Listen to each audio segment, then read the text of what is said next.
आप सभी का बहुत बहुत धन्यवाद। शालीनता व संघर्ष की अद्भुत मिसाल माननीय जेपी नड्डा साहब, मंच पर उपस्थित हमारे प्रदेश के अध्यक्ष सीपी जोशी जी, हमारे आदरणीय वसुंधरा राजे जी, गजेंद्र सिंह जी शेखावत, हमारे सतीश पूनिया जी, हमारे प्रहलाद जोशी जी, अलका गुजर जी, हमारे अरुण सिंह जी, घनश्याम तिवारी जी, हमारे इस सभागार में उपस्थित सभी संकल्प पत्र समिति के सदस्यगण, पत्रकार साथियों, सबसे पहले राष्ट्रीय प्रेस दिवस है। राष्ट्रीय प्रेस दिवस की आप सबको बहुत बहुत शुभकामनाएं। साथियों, 17 अगस्त 2023 को माननीय राष्ट्रीय अध्यक्ष जी श्री जगत प्रकाश नड्डा जी ने हमारे संकल्प पत्र समिति की घोषणा की। संकल्प पत्र हेतु विशेष पब्लिक आउटरीच प्रोग्राम चलाया गया, जिसमें जन भागीदारी का विशेष ध्यान रखा गया। पब्लिक आउटरीच प्रोग्राम में आपने देखा होगा डिजिटल और फिजिकल दोनों मोड इसमें सम्मिलित रहे। 4 अक्टूबर को माननीय जेपी नड्डा जी 20 अक्टूबर 2023 को चलने वाले इस रथ अभियान की शुरुआत की। 4 अक्टूबर को बिरला ऑडिटोरियम में आप सब थे। आपनो राजस्थान अभियान, सुझाव आपका, संकल्प हमारा। सभी 200 विधानसभाओं में 51 रथ हमारे आकांक्षा पेटी के साथ भेजे गए।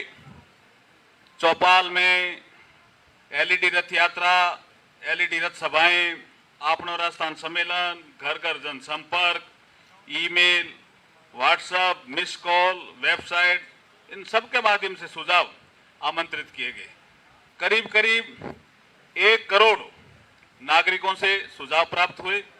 इसके साथ साथ CII, FICCI, rotary, teachers, students, doctors associations, विचार परिवार, व्यापारी व अन्य प्रोफेशनल के साथ भी हमारी समिति ने समूहों में चर्चा की। सभी समूहों के साथ विशेष बैठकें भी आयोजित की और प्रोफेशनल लोगों ने भी अच्छे सुझाव दिए विकसित राजस्थान बनाने के लिए। इसी अवसर पर मैं ये कहना चाहता हूं कि इन्हीं जन आकांक्षाओं को समायोजित करके आगामी 5 वर्षों का रोड मैप आपनो अग्रणी राजस्थान संकल्प पत्र 2023 तैयार हुआ है, जो प्रस्तुत है। हमारे राष्ट्रीय अध्यक्ष जी इसका विमोचन करेंगे। विकसित राजस्थान बनाने के लिए भाजपा की डबल इंजन की सरकार इन संकल्पों को सिद्धि में परिणित करने में पूरा प्रयास करेगी। जन भावनाओं से खिलवाड़ करने वाली कांग्रेस सरकार कुशासन, भ्रष्टाचार, तुष्टीकरण, जंगल राज, लचर कानून व्यवस्था की प्रतीक बन गई थी।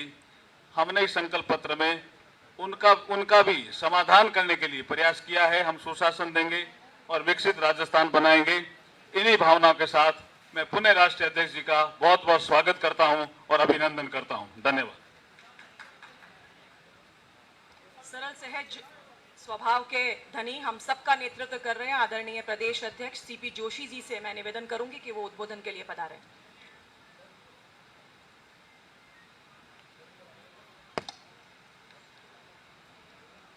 आज हम सब लोगों के बीच में उपस्थित देश भर के लाखों कार्यकर्ताओं के प्रेरणा स्रोत और हम सब के मार्गदर्शक भारतीय जनता पार्टी के यशस्वी राष्ट्रीय अध्यक्ष श्रद्धेय जेपी नड्डा साहब, हमारे बीच में उपस्थित पार्टी के राष्ट्रीय उपाध्यक्ष पूर्व मुख्यमंत्री श्रद्धेय वसुंधरा राजे जी, भारत सरकार के मंत्री माननीय गजेंद्र सिंह जी और इस संकल्प पत्र समिति के अध्यक्ष और माननीय मंत्री आदरणीय अर्जुन मेघवाल जी, राजस्थान के प्रभारी और राष्ट्रीय महासचिव आदरणीय अरुण सिंह जी, माननीय प्रहलाद जोशी जी, माननीय सतीश पूनिया जी, अलका जी, हमारे वरिष्ठ नेता आदरणीय घनश्याम जी तिवारी साहब, सभी पत्रकार बंधुओं, आज सबसे पहले तो मैं श्रद्धेय अध्यक्ष जी का इस राजस्थान की जनता को भारतीय जनता पार्टी का घोषणा पत्र संकल्प पत्र जारी हो रहा है और आपकी माननीय उपस्थिति, गौरवशाली उपस्थिति हम सब लोगों को प्रेरणा देती है। माननीय अध्यक्ष जी का स्वागत और आप सबको भी बहुत बहुत बधाई और शुभकामना देता हूं आज के दिवस पर। मैं ज्यादा कुछ नहीं कहते हुए आदरणीय अध्यक्ष जी, ये संकल्प पत्र भारतीय जनता पार्टी के संकल्प पत्र के साथ राजस्थान के जन जन का भी संकल्प पत्र है, जो जन जन की भावनाओं को इसमें पिरोया गया है। कैसा राजस्थान? दिव्य राजस्थान, गतिमान राजस्थान, प्रगतिशील राजस्थान, जहां कांग्रेस के 5 सालों में लोगों के खून के आंसू आए हैं। एक ऐसा संकल्प पत्र जहां किसी के आंख में आंसू नहीं आए, सबके चेहरे पर खुशहाली रहे, नारी की सुरक्षा हो, युवाओं के सपनों को उड़ान मिले और राजस्थान देश का अग्रणी राज्य बने। एक ऐसा संकल्प पत्र राजस्थान के जन जन का है और आदरणीय अध्यक्ष जी आज इस संकल्प पत्र का विमोचन करेंगे। मैं पुनः पूरे राजस्थान की जनता की ओर से आदरणीय अध्यक्ष जी का वंदन और अभिनंदन करते हुए कि राजस्थान की जन जन की भावनाओं को ये गारंटी है। कुछ लोगों ने गारंटियां दी थी, वो गारंटियां फेल हो गई। अब गारंटी है भारतीय जनता पार्टी और आदरणीय नड्डा जी और मोदी जी की, उसको जो उस पर विश्वास है जनता का। मैं पुनः राजस्थान की जनता की ओर से आदरणीय जी अध्यक्ष जी का स्वागत और अभिनंदन करते हुए अपनी बात को समाप्त करता हूं। बहुत बहुत धन्यवाद। मेरा निवेदन है विनम्रता के स्वामी, संघर्ष के सारथी, यशस्वी राष्ट्रीय अध्यक्ष श्री जेपी नड्डा जी से कि आप राजस्थान की इस जन भावना का आज लोकार्पण करें। जो संगठन में अनुशासन के परिचायक हैं, विश्व की सबसे बड़ी राजनीतिक पार्टी के राष्ट्रीय अध्यक्ष श्री जेपी नड्डा जी से विनम्र निवेदन करती हूं कि आप हम सभी को संबोधित करें।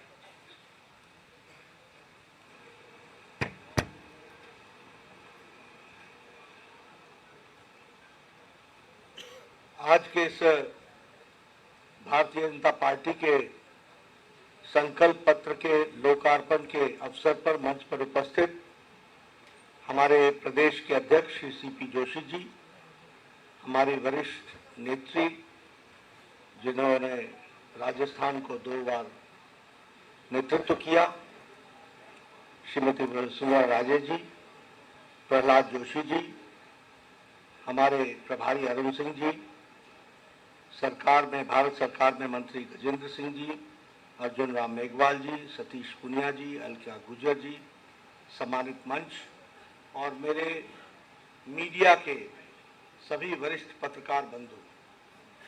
आज नेशनल प्रेस डे है। सबसे पहले तो मैं अपने पत्रकार बंधुओं को आज प्रेस डे के अवसर पर उनको शुभकामनाएं भी देता हूं और उसके साथ साथ उनको आज के दिन के लिए बधाई भी देता हूं। आप हमारे चौथे स्तंभ के रूप में प्रजातंत्र की सेवा कर रहे हैं। मित्रों, ये संकल्प पत्र के बारे में कुछ भूमिका आपके सामने अभी अभी अर्जुन राम मेघवाल जी ने रखी और थोड़ी सी भूमिका हमारे प्रदेश के अध्यक्ष जी ने रखी। मैं यहाँ आपको एक बात जरूर बताना चाहता हूँ कि अन्य पार्टियों के लिए मैनिफेस्टो, विजन डॉक्यूमेंट, संकल्प पत्र ये महज एक औपचारिकता है, पर भारतीय जनता पार्टी के लिए यह विकास का रोड मैप है और इसलिए इस संकल्प पत्र मात्र कुछ पन्नों पर लिखा हुआ शब्द नहीं है, वह हमारे लिए जिसको कहा जाए वैसे वाक्य है जिसको हम पूरा करने के लिए कटिबद्ध हैं।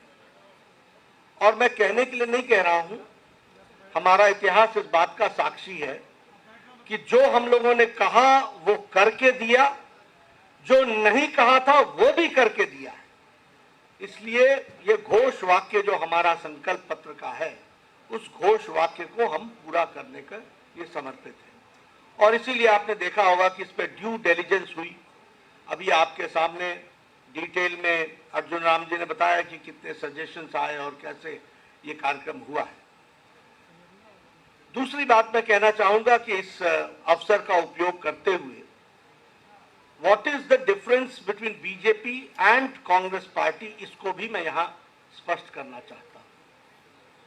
और जब मैं कांग्रेस पार्टी की बात करता हूं तो मैं यहां यह भी कहना चाहूंगा कि कांग्रेस पार्टी 5 बातों के लिए 5 साल में जानी गई।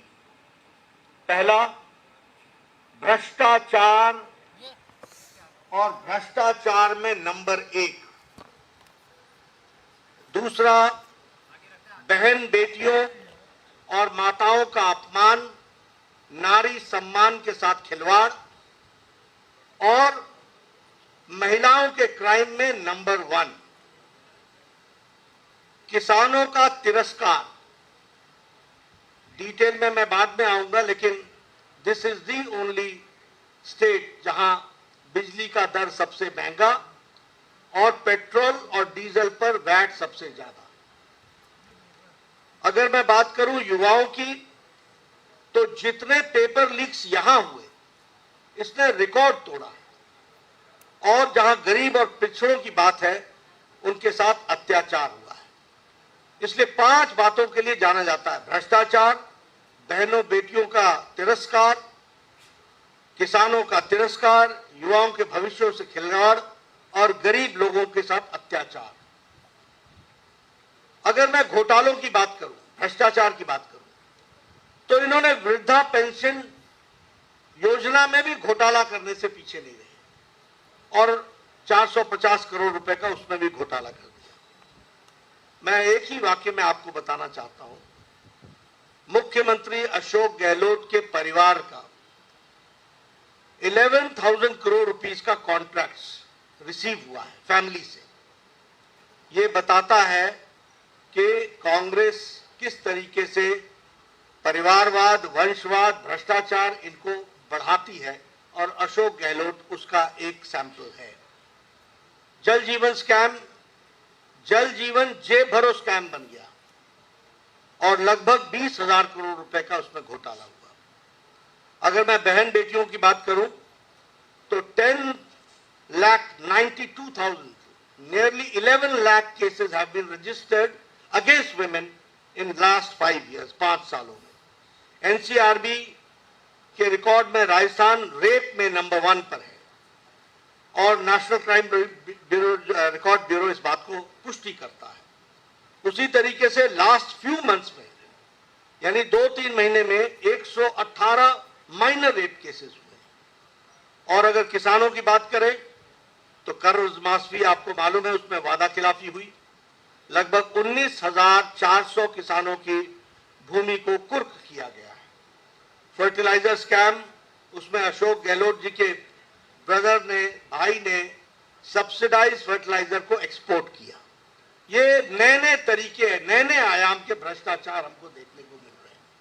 उसी तरीके से पेपर लीक्स में REET रीट का पेपर लीक, ये जग जाहिर है। और लगभग हर साल 3 paper leak, average, on an average 3 paper leak Rajasthan ने पिछले 5 वर्षों में विटनेस किया है।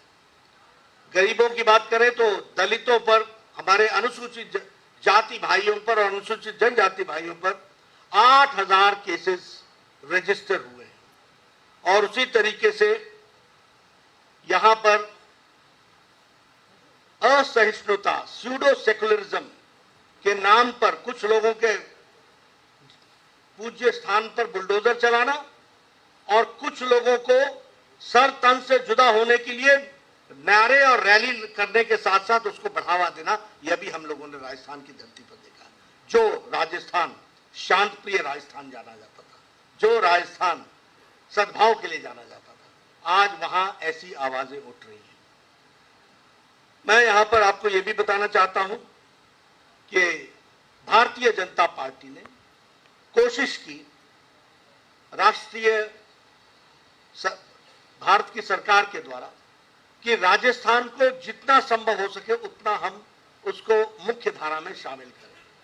और इसलिए चाहे वो महिलाओं को सम्मान देने के लिए इज्जत घर का सवाल हो, यानी शौचालय बनाने का सवाल हो, चाहे उज्ज्वला योजना हो, चाहे नारी शक्ति वंदन विधेयक हो और चाहे उजाला योजना हो, ये सभी महिलाओं को ताकत देने का काम कर रही हैं और भारतीय जनता पार्टी ने इसमें आगे अपने आप को बढ़ाया है।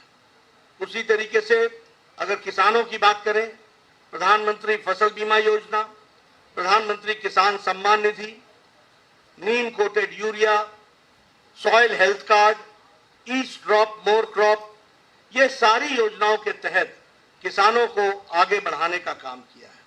और अगर हम युवाओं की बात करें तो हम ये गौरव के साथ कह सकते हैं कि पिछले 7 महीनों में 6 लाख सरकारी नौकरी भारत सरकार ने उनके हाथ में अपॉइंटमेंट लेटर दी है, यह भी हमको ध्यान में रखना चाहिए।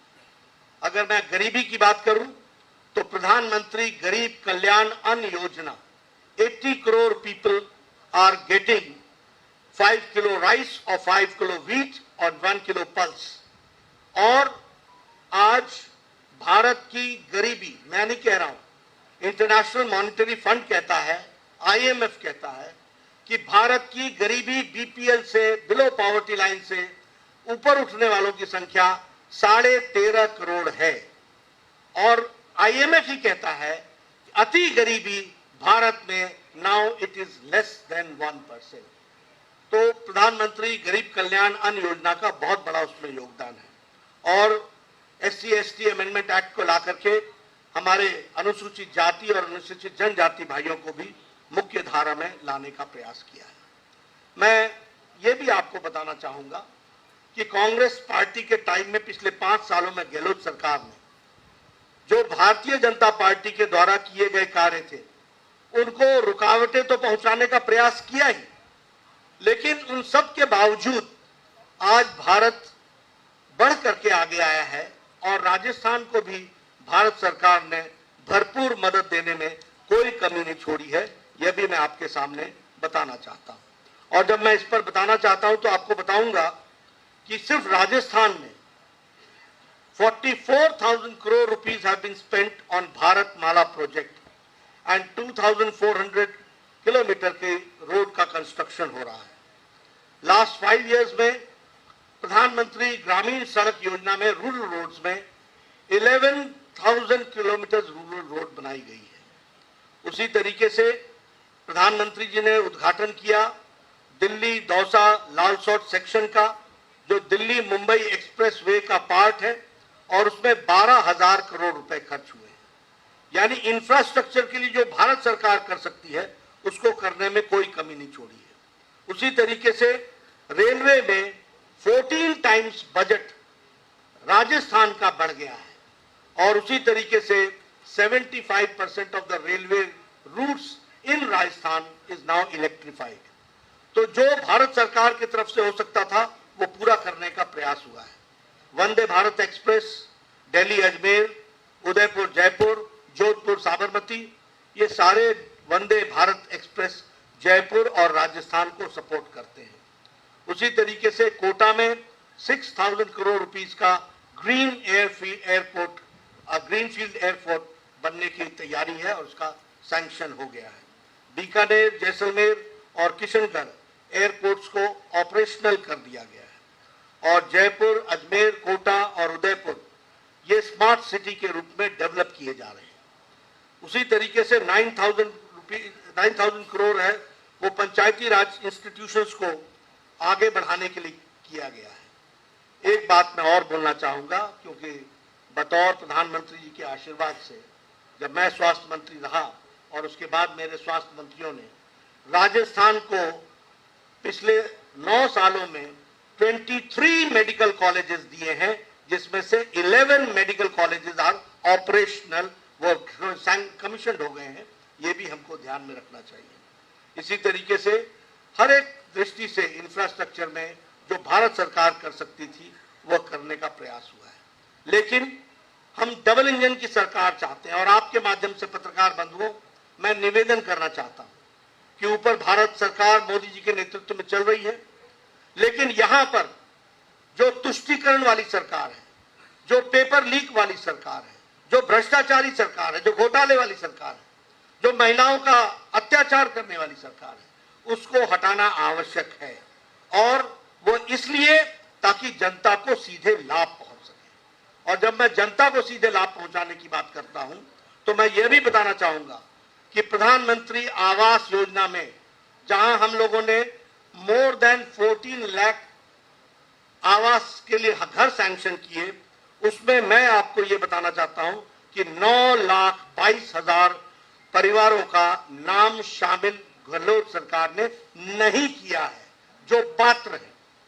तो इसलिए, और उसी तरीके से जल जीवन मिशन में जिसमें हमारे मंत्री गजेंद्र जी यहां बैठे हैं, ये आपको बखूबी बताएंगे कि 20,000 करोड़ रुपए का घोटाला कैसे किया। ये जल जीवन मिशन राजस्थान में जेब भरो मिशन बन गया, ये भी आपको याद रखना चाहिए। इसलिए इस भ्रष्टाचारी सरकार को हटाकर लोगों के हित के लिए काम करने वाली सरकार, इसको लाना आवश्यक है। जो हमारा मैनिफेस्टो है उसमें कुछ मूल बातें आपको देखने को मिलेगी और विस्तृत में आपको ये सारी बातें मिलेंगी, लेकिन हमारा मैनिफेस्टो 3 बातों पर केंद्रित है। सबसे पहले कि डेवलपमेंट और विकास का जो मूल प्रिंसिपल है वो है सबका साथ, सबका विकास, सबका विश्वास, सबका प्रयास। सबको एक दृष्टि से देखना और उनका विकास करना। और दूसरा है गांव, गरीब, वंचित, पीड़ित, शोषित, अनुसूचित जाति, अनुसूचित जनजाति, महिला, युवा, किसान, इनको सशक्तिकरण करना, एम्पावरमेंट करना। ये 2 बातों को ध्यान में रख करके, और तीसरा है इंफ्रास्ट्रक्चर पर जोर देना। ये तीनों बातों को लेकर के हमारा मैनिफेस्टो आया है। मैं मैनिफेस्टो के कुछ बातों की तरफ आपका ध्यान दिलाना चाहता हूं। सबसे पहले तो गेहूं की खेती, वह गेहूं की उपज को प्रति क्विंटल 2,700 रुपए में खरीदी की जाएगी और ये एमएसपी के ऊपर बोनस दिया जाएगा 2,700 रुपीज पर क्विंटल किसानों को। ये हमको ध्यान में रखना चाहिए। उसी तरीके से एक कंपनसेशन पॉलिसी बनेगी जिसमें जिन किसानों का भूमि को कुर्क की गई है उनको हम कैसे कंपनसेट कर सकते हैं और उनको हम कैसे मुख्य धारा में ला सकते हैं, इसका काम होगा। 19,400 किसान हैं जिनकी भूमि कुर्क हुई है। महिलाओं के लिए जो मूल बात है वो सुरक्षा की दृष्टि से हर एक जिला में महिला थाना खोला जाएगा। उसी तरीके से हर थाने में महिला डेस्क खोला जाएगा और हर सिटी में एंटी रोमियो स्क्वाड बनाया जाएगा। और उसी तरीके से महिलाओं के सशक्तिकरण के लिए, उनको मुख्य धारा में लाने के लिए लाडो प्रोत्साहन योजना को प्रारंभ करेंगे, जिसमें हमारी सरकार 2 लाख सेविंग्स बॉन्ड हर गर्ल चाइल्ड जो पैदा होगी उसके लिए 2 लाख रुपए का सेविंग्स बॉन्ड दिया जाएगा और उसको सुरक्षित करते हुए उसका जीवन आगे बढ़े, इस बात का प्रयास होगा। इसको हमने और भी डिटेल में वर्कआउट किया है। जब वो 6ठी क्लास में पहुंचेगी तो उसको साल का 6,000 रुपए डिपॉजिट किया जाएगा। जब वो 9वीं कक्षा में पहुंचेगी तो 8,000 रुपए डिपॉजिट किया जाएगा। जब वो 10वीं कक्षा में पहुंचेगी तो 10,000 रुपए डिपॉजिट होगा। जब वो 11वीं कक्षा में पहुंचेगी तो 12,000 रुपए डिपॉजिट होगा। जब वो 12वीं कक्षा में पहुंचेगी तो 14,000 रुपए डिपॉजिट होगा। और जब वो प्रोफेशनल डिग्री और व्यवसायिक कार्य की दृष्टि से पढ़ाई करेगी तो 50,000 उसको दिया जाएगा और 21 साल की उम्र होने पर 1 लाख रुपए उसके अकाउंट में और डाला जाएगा। इस तरीके से महिलाओं में बच्चियों का सशक्तिकरण करने का और उनको पढ़ाने का कार्यक्रम लिया जाएगा। Free education from KG to PG, इसकी व्यवस्था की जाएगी। फ्री स्कूटी स्कीम में जो मेरिटोरियस गर्ल चाइल्ड हैं उनको 12th पास होने के बाद स्कूटी दी जाएगी, इसकी व्यवस्था की जाएगी। ये सारी योजनाएं महिलाओं को सशक्तिकरण करने का और उनको मुख्य धारा में लाने के लिए जो जो अड़चने आती हैं, जो जो प्रॉब्लम्स आती हैं, उसको डिटेल में समझ करके उसको वर्कआउट करने का प्रयास किया है। उसी तरीके से लखपति दीदी योजना बनी है जिसमें हम लगभग 6 लाख रूरल वुमेन को ट्रेनिंग देंगे और ट्रेनिंग के साथ साथ उनको फाइनेंशियल सपोर्ट देंगे ताकि वह अपने जीवन में अपने पांव पर खड़ी हो सके और उस ट्रेनिंग के साथ वह आगे बढ़ सके। उसी तरीके से उज्ज्वला की जो धारक है, बेनिफिशियरीज हैं, उनको हम 450 रुपीज का पर सिलेंडर पर सब्सिडी देंगे। यानी घरों में राहत, महिलाओं के लिए राहत, महिलाओं के विकास के लिए राहत, ये सारी चीजों को जोड़ने का प्रयास हुआ है। और मातृवंदन योजना के तहत जहां उनको पर इंस्टीट्यूशनल डिलीवरी पर उनके देख रेख के लिए 5,000 रुपीज दिया जाता था, उसको इंक्रीज करके 8,000 रुपीज उनको दिया जाएगा। इस बात का प्रयास होगा। उसी तरीके से एजुकेशन के लिए जो हमारे गर्ल्स स्टूडेंट्स हैं, जो स्कूल गोइंग स्टूडेंट्स हैं और वो इकोनॉमिकली वीकर सेक्शन से हैं, not only girls boys also, उनको 1,200 रुपए डीबीटी डायरेक्ट बेनिफिट ट्रांसफर के तहत उनको दिया जाएगा, ताकि वह बच्चे अपनी पुस्तिका खरीद सके, यूनिफॉर्म खरीद सके, उनको सपोर्ट हो सके, वो स्कूल में जाकर के पढ़ सके। एक बहुत महत्वपूर्ण घोषणा हम करते हैं कि हमारी सरकार आती है तो हम स्पेशल इन्वेस्टिगेशन टीम SIT बैठाएंगे और जो लोग पेपर लीक में और स्कैम्स में, फर्टिलाइजर स्कैम से लेकर मिड डे मील के स्कैम में, माइनिंग में, PM आवास योजना में, जल जीवन मिशन में जिन लोगों ने घोटाला किया है उनके खिलाफ सख्त कार्रवाई की जाएगी और यह सुनिश्चित किया जाएगा दोषियों को दंडित किया जाए। यह हमारी सरकार सुनिश्चित करेगी।